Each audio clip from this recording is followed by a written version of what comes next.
thank you everyone for looking at my last two videos.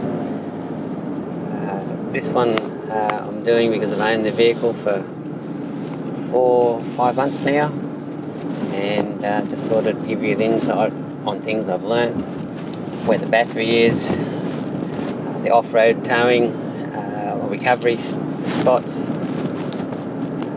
just a couple of things that you may be interested in, how the vehicle is able to go through 900 millimetres of water, and just in general my thoughts. I've had to the service department once, and that was for a software update, and that was generally used for hopefully updating my infotainment centre, and because sometimes my navigation doesn't recognise my SD card, which is basically a fault with the navigation system of the SD card, and also sometimes when I go to reverse, probably 1 in 40 times, the camera gets overridden by the rear parking assistance. So basically the other way around, it should have occurred that way. So I hope you enjoy. Ask any questions and I'll do my best to answer them. I thought I'd show you where the battery is. It's not easily seen, as I showed in the previous video, that the terminals for jump starts under the bonnet. The battery is located beside your spare, beside your jack, and I've made a little modification, a little tie, so I can pull a little lever and out it comes. So you can see this little lever like that. It's quite hard to get your fingers in there, so and that's where your battery is.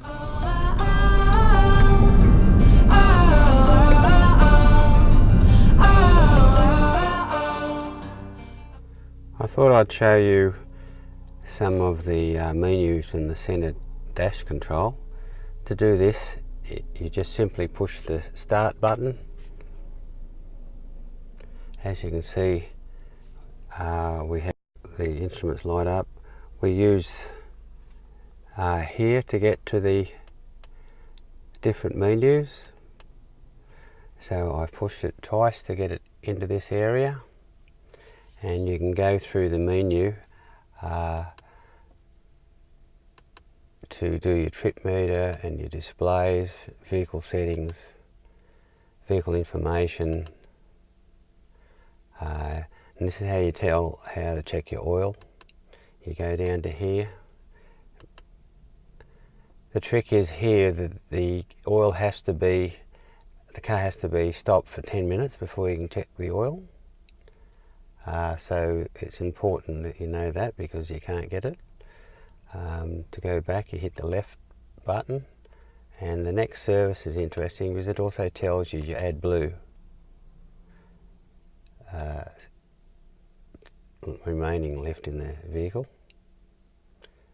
You go hit the left button again, the left button again, and you can go up to the vehicle settings, and you can look at the security features. It's all self-explanatory there. And back.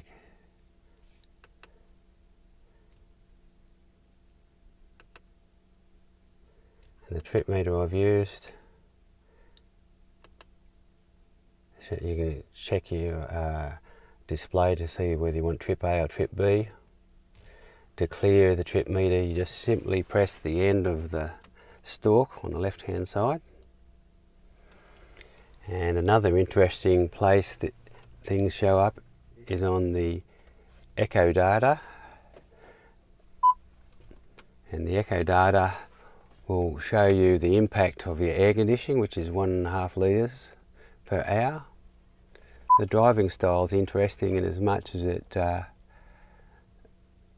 when you're driving, you can look at how much wear and tear you're putting on the car by these things here, but the advanced trip information is quite unbelievable. It tells you that my best trip's been 5.9, my driving style's 98, so I'm easy on the accelerator, but you have to be with this 3 litre V6, it's got so much power.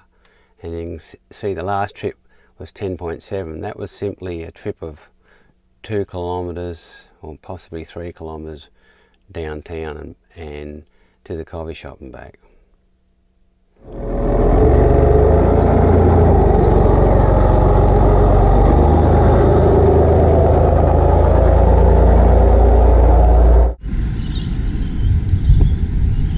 Here we are under the car. This is where you do the bolts and do the screws for the off-road driving. Okay, we're going to put the cover back on. Just a matter of putting the little slots in the bottom, then lining these top ones up and then push it in, and it's just a matter of tightening up the screws below and it's away.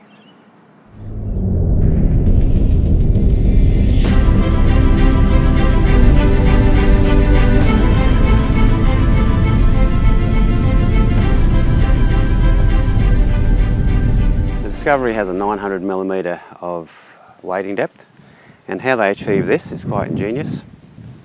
The air comes through between the bonnet and the guard, through the headlight there, travels through here, and then when the bonnet's closed it goes through the bonnet. The bonnet is a double skin bonnet and it has a maze in there, so basically as the air slows down it catches, it drops the moisture it has caught or the dust, and as it works its way through it comes out here and inside here. So when the bonnet's closed you've got this big seal here that stops any outside air coming in.